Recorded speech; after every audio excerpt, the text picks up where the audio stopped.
Good evening.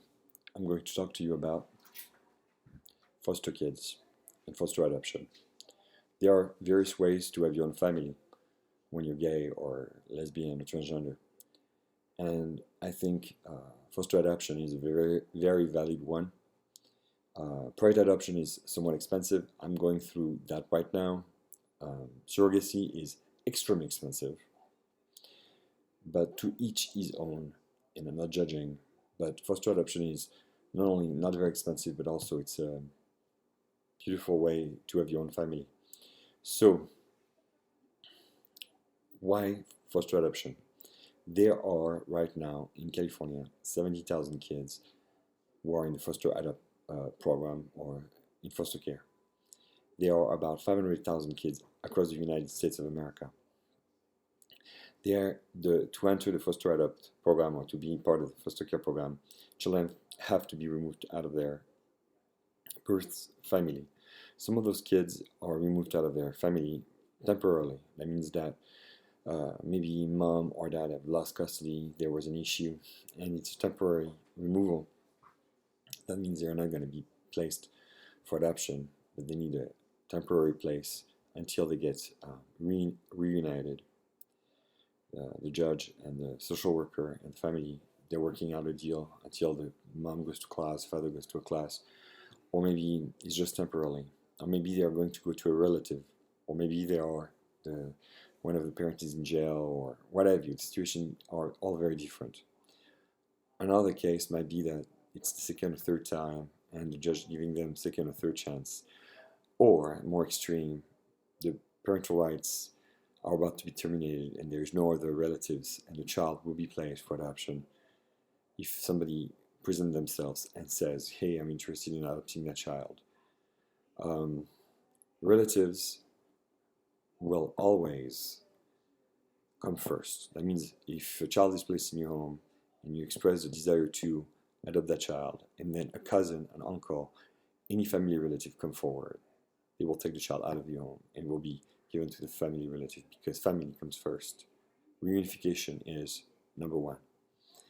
Otherwise, I will tell you that most of those children that are in the foster care program, a lot of them age out of the program, stay in the program, and don't find families. A lot of them are bounce back from home to home to home and end up in group home and don't find homes. So it is to their benefit to have foster homes that become permanent homes. A lot of them don't get permanency, and it's very lonely for them. And so what happens? 14% of those kids will end up in jail by the time they're 18. If you go through the jail system in California, at one point or another, some of the inmates in the jails have been foster kids. 51% of those kids will end up unemployed by the time they turn 18.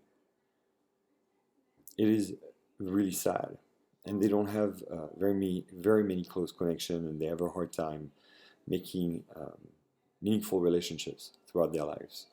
So, as a society, it matters that we actually connect with those kids and that we can build a relationship with those kids, because we can do two things. You can build yourself a family and reach out to a child, but also it's also prevention and preventing the cycle of poverty. Myself, I went through a private lawyer to adopt a newborn because I wanted a child from the.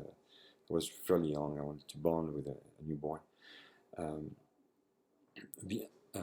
and I went through that private agency, and it was very interesting because I felt a real connection with the intake person, and the cost was very, very high, just to compared to the DFCS.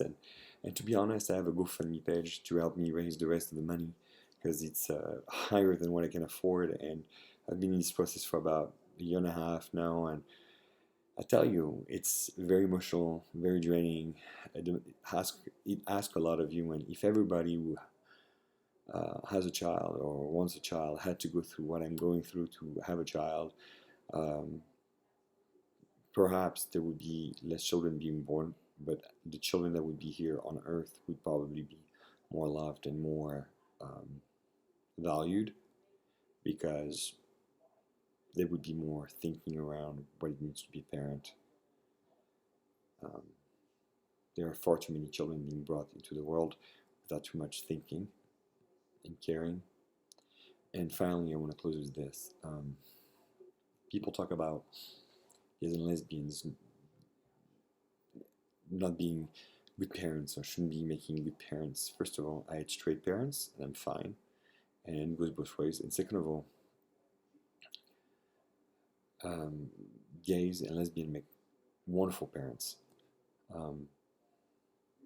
It's just a reality.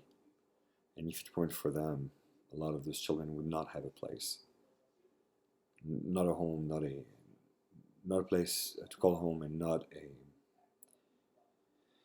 family. And it would be very hard for them because I will tell you something: the difference between a foster home and a family, that's tremendous. That's a huge difference.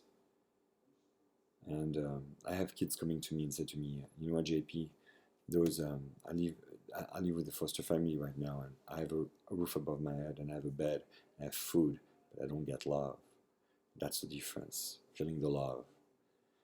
And those gay couples and those lesbian couples that adopt children, they have the love, and that's what people don't see. They have the love for those kids. That makes a world of difference. So every time I see an article about this one child that grows up and talks against their lesbian mothers or his gay fathers and says, oh, I was so loved and I have had everything I needed, yet I don't approve of the gay lifestyle because now I found Jesus or what have you. It really kind of shocks me because they have gotten everything they needed to be well-rounded individuals and well-balanced. I wish you all a good night.